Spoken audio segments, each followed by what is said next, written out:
नमस्कार दोस्तों। आज हम बात करेंगे एनएसए के बारे में, जिसे हम नेशनल सिक्योरिटी एडवाइजर कहते हैं। कि इस पद का गठन क्यों हुआ था, क्या इसका मोटिव था, इस पद को लेकर क्या उद्देश्य था और क्या इतिहास रहा कि इसका गठन किया गया, कैसी आवश्यकता पड़ी देश की सुरक्षा को लेकर। तो हम बात करेंगे सबसे पहले 19 मई को 1998 की बात करते हैं, जब भारत जो है परमाणु परीक्षण यानी कि न्यूक्लियर टेस्ट करने की तैयारी कर रहा था। और उस समय ऐसा सिनेरियो बना था कि बहुत सारे देश जैसे अमेरिका हो, यूरोपियन कंट्री, क्योंकि वो नहीं चाहते कि भारत एक न्यूक्लियर स्टेट बने। उन्होंने उस कारण की चीज को देखते हुए बहुत सारे लूप होल्स पाए गए थे। लेकिन हाँ, ये न्यूक्लियर जो टेस्ट था वो सफल रहा था। आपको शायद याद भी हो, उस समय वाजपेयी जी देश के प्रधानमंत्री थे। उन्हीं के कार्यकाल में एक टेस्ट हुआ था। उसमें टेस्ट सफल हुआ था, लेकिन उस टेस्ट सफल होने के बाद जब बहुत सारे लूप होल्स पाए गए थे, अगर ये लूप होल्स समय रहते अगर नहीं किए गए होते तो ये टेस्ट फेलियर हो जाता। लेकिन इस चीज को देखते हुए पहली बार जब एनएसए टर्म का यूज किया गया कि इसका गठन होना चाहिए, उस समय के जो थे ब्रजेश मिश्रा नाम था उनका, ब्रजेश मिश्रा, जो कि प्रिंसिपल सेक्रेटरी थे पीएम के, वो पहले देश के एनएससी नियुक्त किए गए थे उसी कार्यकाल में। और उसी समय में एनएससी का गठन किया गया था, जो नेशनल सिक्योरिटी काउंसिल करते हैं, जो कि हेड, जिसके हेड पीएम होते हैं और उसके सेक्रेटरी होते हैं एनएसए होते हैं। जो पहले एनएसए रहे वो ये आईएएस ऑफिसर ही थे, आईएफएस थे, जो भी थे। लेकिन ये जो पहले जो एनएसए रहे वो देश के यहीं रहे।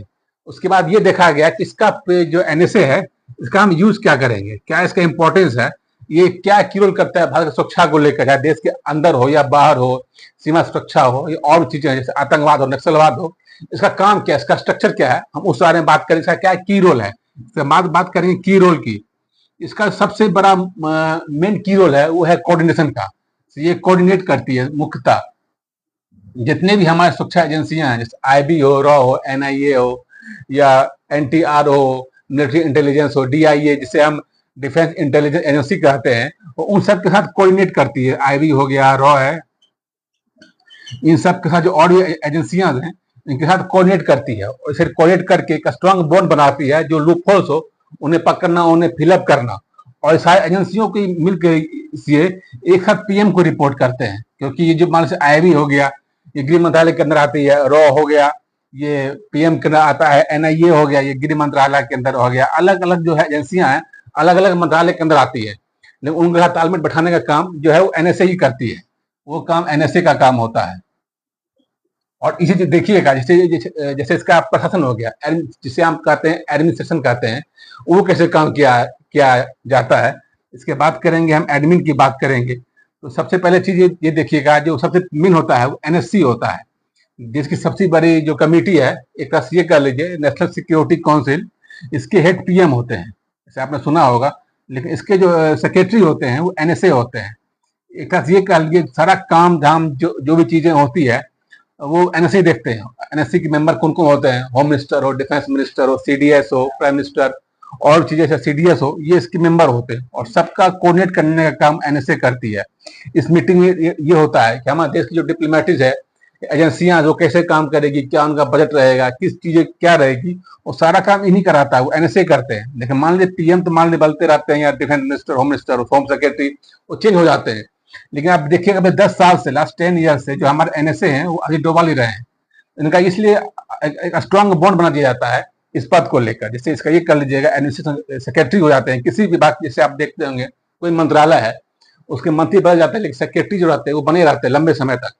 जो जो जो मेन फायदा होता है इसी पद को लेकर होता है, एनएसए को लेकर। इनका मेन काम होता है एज एडमिनिस्ट्रेशन कोऑर्डिनेट करना, सब विभाग को लेकर ये चीज करना होता है।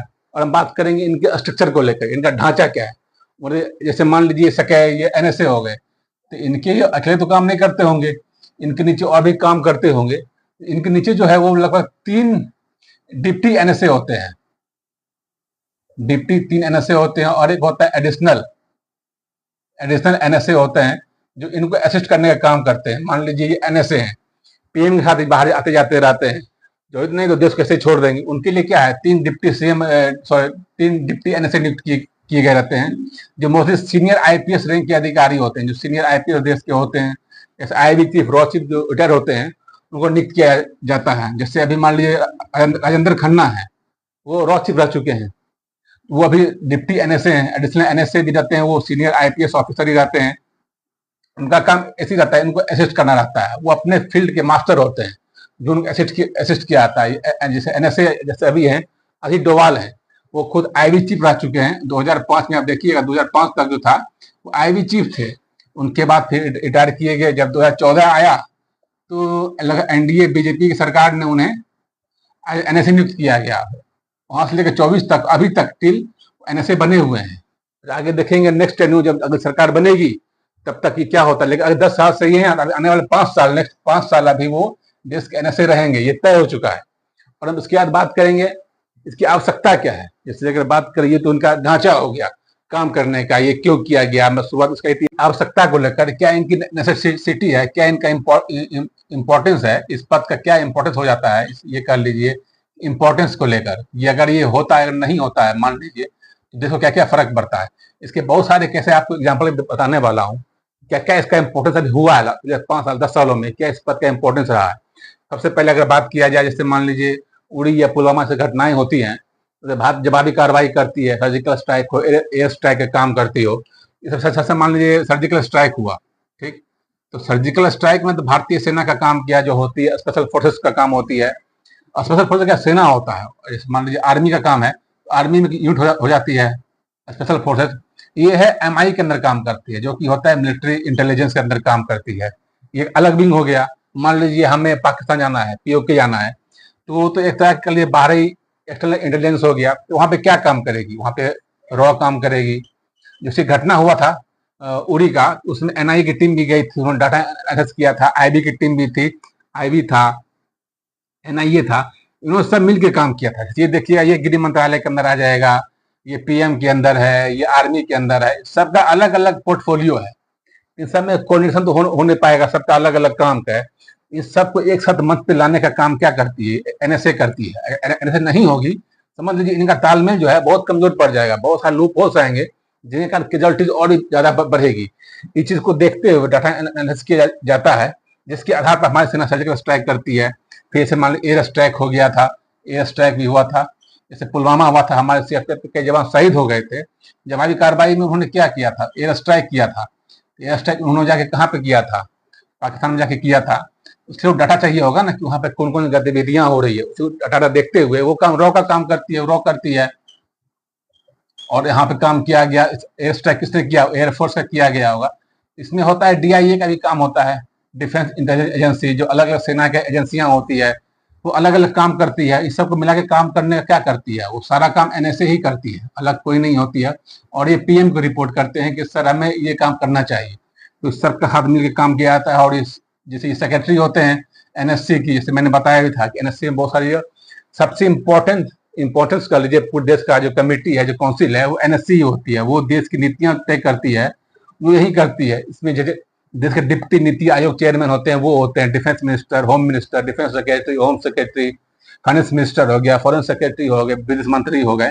ये सब मिल के बैठते हैं और उसके सेक्रेटरी उनको हेड करते हैं, ब्रीफिंग देते हैं कि हमें क्या क्या करना चाहिए आने वाले 5 सालों में, 10 सालों में, हमारी क्या नीतियां होगी, किस देश का हमारा किस तरह बैलेंस बना के चलना है। वो सारा काम एनएससी देखती है और कोई नहीं है। इसलिए सबसे इंपॉर्टेंट हो जाता है पद, ये कल एनएसए का ही हो जाता है। एनएसए नहीं होगा, ये ढांचा है एनएससी का, वो कमजोर पड़ जाएगा, वीक हो जाएगा। इसको मजबूत बनाने के लिए काम एनएसए ही करती है। जैसे मान लीजिए राज्य सरकार और केंद्र सरकार का काम करना हो, राज्य सरकार में काम होते हैं, जैसे पुलिस विभाग देखते होंगे, स्टेट की पुलिस होती है, वो पुलिस का अलग काम करती है, राष्ट्र के लिए करती है। उसकी इकाई भी होती है, एटीएस हो गया, एसटीएफ हो गया। जैसे मान लीजिए एटीएस है, उसे कोई कार्रवाई करनी है, कोई आतंकवादी गतिविधियां उन्होंने देखी है, वो ये मॉनिटर करेंगे, वो केंद्र को रिपोर्ट करेंगे, केंद्र की एनआईए आएगी, आईबी आएगी, या कोई भी आएगी, तो मिलकर काम करते हैं। उसके साथ राज्य सरकार और केंद्र सरकार के साथ मिलकर करने का काम वो भी एनएससी ही करती है। इसलिए इसका पद देखिए, राज्य सरकार के अंदर भी इंपॉर्टेंस हो जाता है। सभी राज्य सरकार के जो डीजीपी होते हैं, डीजीपी, इनकी भी एक मीटिंग होती है एनएसए का, साल में या 6 महीने पर मीटिंग की जाती है, ताकि आगे पर कैसे बेहतर बना सके। और हम अगर बात करें कि बॉर्डर डिस्प्यूट हो, इंटरनेशनल सिक्योरिटी मैटर हो, या इंटरनल सिक्योरिटी मैटर हो, इन सब का जो हेड करते हैं वो मोस्टली एनएसए ही करते हैं। जैसे आपने पुलिस वाले सेक्शन में देखा होगा, डीजीपी और एनएसए हो या और एजेंसियां हो, उनके साथ मिलकर काम करने का काम वो भी इसका हेड कौन करते हैं, एनएसए ही करते हैं। ठीक वैसे ही मान लीजिए कोई डिस्प्यूट हो गया, ऐसे पीओके पे कह लीजिए, या पीए एलएसी कर लीजिए, एलओसी कर लीजिए, इन सब जगह जितने मैटर होते हैं, मोस्टली यहाँ पर तो आईटीबीपी रहती है, आर्मी की सेना रहती है, अलग अलग काम करते हैं। मान लीजिए आईटीबीपी हो गई या बीएसएफ हो गया, ये तो सीएपीएफ के अंदर आते हैं, या सीएपीएफ के अंदर आ जाएंगे। आर्मी का अलग हो जाता है ये सब कैसे काम करेंगे? इन लोग आप लेके चाहिए ना कोऑर्डिनेट करना, वो भी काम एनएससी ही करती है। वो सारा काम जो होगा, जब भी मान लीजिए जो भी चीज, दो अलग अलग पोर्टफोलियो आएंगे, उनको अगर एक मंच मिलाना का काम हो, वो मोस्टली काम एनएससी ही करती है। जो हेड हो जाते हैं वो वही करते हैं, यानी कि यहीं पर जो है देश का सबसे मोस्ट पावरफुल ब्यूरोक्रेट से कहते हैं ना, वो एनएससी ही होता है। जो कि देश की सुरक्षा का सर्वे सर्वा कर लीजिए, वो देश का एनएसए ही होता है। वही जो नीतियां होती है वही डिसाइड करता हो। देश के बाहर हमारी कैसे रिश्ते होंगे पूरे वर्ल्ड लेवल पर, वो सारा काम एनएसए ही करती है। और इसी कारण को देखते हुए इस पद का जो गठन किया गया था, इसका मोटिव यही था। और ये मोटिव पिछले 15-20 साल से 25 सालों से अपने मोटिव को पूरा करती आ रही है। हर जगह ऐसे परिस्थितियां आई हैं जो है इसका पद इंपॉर्टेंस को देखा गया, जिसमें जहां इन्होंने सक्सेसफुल रिजल्ट दिए हैं, 100% रिजल्ट जो होना चाहिए था, जो डिजर्व करती है, जो चाहिए था, जो एक्सपेक्टेशन था, वही पद को फुलफिल करती है। तो इस वीडियो में इतना ही है, फिर मिलते हैं एक दो वीडियो में। धन्यवाद। जय हिंद, जय बिहार।